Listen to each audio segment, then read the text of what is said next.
Good evening friend. বেরিয়ে পড়েছি, আজকে যাচ্ছি আমাদের একটা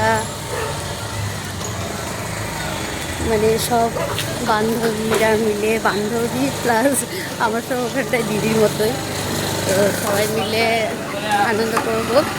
সবাই যে যার বাড়ি থেকে খাবার নিয়ে যাচ্ছি, নিয়ে গিয়ে ওখানে গিয়ে সবাই সব খাবার করিয়ে খাওয়া দাওয়া হবে আর মজা করা হবে। এই যে মেয়ে, এই যে ব্যাগ, বেরিয়ে পড়েছি। ভেতরে ঢুকে এই অবস্থা, সবাই বসে আছে, এক একজন ব্যায়াম করছে, জিম করছে, বাকিরা সব খাওয়ার অপেক্ষায় বসে।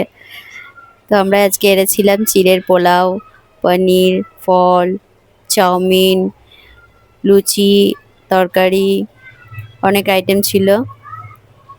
সবাই মিলে বসে একসঙ্গে আড্ডা দেবো আর খাবো এই চিন্তা করেছিলাম। রোজই তো জিমে এক্সারসাইজ করতেই যাই, আজকে খাওয়ার জন্যই গেছি।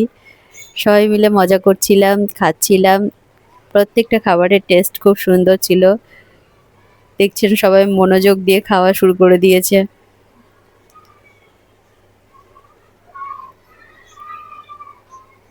তো এগুলোই হচ্ছে আমার ফ্রেন্ডস কাম দিদি।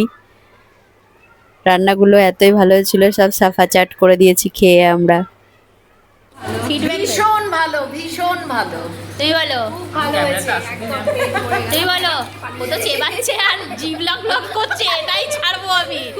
বলো কেমন, বলুন। পালিয়ে গেল। এই কেমন হচ্ছে? ভালো হয়েছে। তনিমা দি তো খাওয়ার পর আবার এক্সারসাইজ শুরু করে দিয়েছে। মজাটা মেয়ের নাচ দিয়ে শেষ হলো।